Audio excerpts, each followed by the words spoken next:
The call came as I was pulling into the Walmart parking lot. My wife's voice, sharp, irritated, already disappointed. "Dad's investors are waiting. Don't embarrass us by being late again." Her words echoed even after the call ended. Not because of the tone, but because of the silence under it.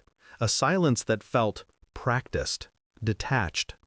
I stepped out of the car, the winter air slicing through my collar, and saw him. A thin man by the entrance, clutching a half-filled cart, whispering apologies to the cashier who wasn't listening. His card kept declining. People stared, then looked away, because misery makes them uncomfortable. Something in me tightened, not pity, recognition. I walked over, paid his $250 bill, and left before he said thank you. I didn't do it for him. I did it because I needed to remember who I was before walking into a room where I'd be treated like nothing. But the hollow feeling didn't leave. If anything, it deepened. The meeting was at the downtown tower. Glass, marble, silence that smelled like money. I walked in, adjusting my tie, steadying my breath. My wife's father didn't even stand. "There he is," he announced, waving a lazy hand. "The coffee guy finally joins us." Laughter. Short, cruel, practiced. My wife looked away. Her smile flickered, thin as paper. Not embarrassed for me, embarrassed by me. The air shifted in my chest. Something was wrong, something deeper than disrespect. Her distance, her phone that she guarded more fiercely lately. Whispers when I entered the room, smiles that didn't reach her eyes.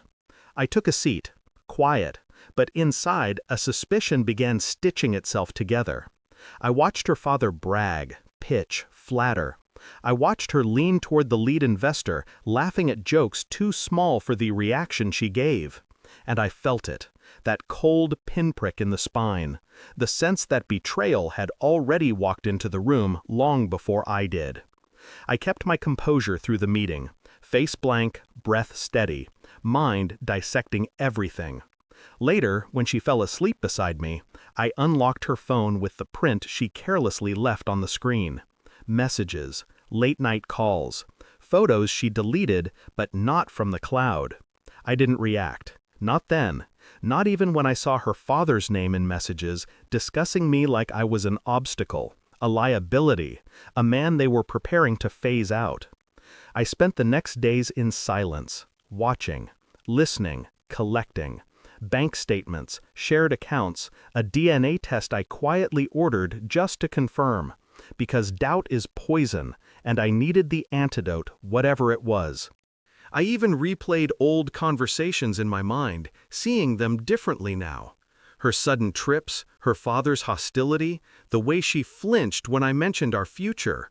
It wasn't paranoia, it was pattern recognition. The truth was inching closer like a shadow stretching toward me, and I welcomed it. The results came on a Wednesday morning. DNA test, 0% paternity. I stared at the document. No shaking, no panic, just stillness, the kind that comes before a storm. That evening, she entered the kitchen humming softly, scrolling her phone. I slid the report across the counter without a word. She looked down, stopped humming. Color drained from her face. Her hands trembled before her voice did. "Wait, this must be a mistake." I didn't blink. I know. The silence was suffocating. She kept talking, words collapsing over each other, excuses, denials, half-truths trying to camouflage themselves as innocence. But I had already seen enough. Her father arrived minutes later, called by her, of course. He stormed in with that familiar arrogance, until he saw the paper. His face cracked. Then his voice, once booming, stuttered. "How long have you known?" I looked at both of them. Long enough. The next morning, her father summoned me to another meeting with the same investors, trying to save face.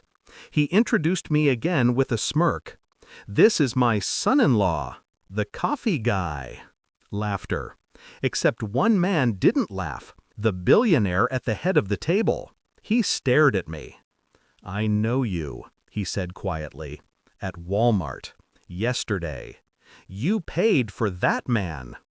My wife's father blinked rapidly. He runs errands. The billionaire cut him off. The deal is off. Silence. Sharp. Fatal. Her father's mouth fell open. I don't understand. You treat good people like trash, the billionaire said, and you expect me to trust you with millions? Her father turned to me, desperation flooding his expression. Please, talk to him. Please, I'm begging you. I didn't move. Hours later, my wife's daughter-in-law called, shrieking through the phone. If you ever want to join Thanksgiving, come wash the dishes. I simply replied, enjoy. Then I sent them the photos, the ones of my villa in Switzerland, the one they never knew about, the one I kept off social media because real wealth doesn't beg to be noticed. My phone lit up with 71 missed calls. I didn't answer a single one. I left the house that night with nothing but my keys and my silence. Silence is underrated. It cuts deeper than shouting ever could. They wanted power, money, control. Instead, they exposed themselves. I walked through the airport hours later, boarding a private jet they never knew existed, feeling something I hadn't felt in months. Peace. Cold, clean peace. Betrayal didn't break me. It clarified me. And as the jet lifted off, I whispered the final truth into the dark cabin. I wasn't late. I was choosing who deserved my time. And it wasn't them.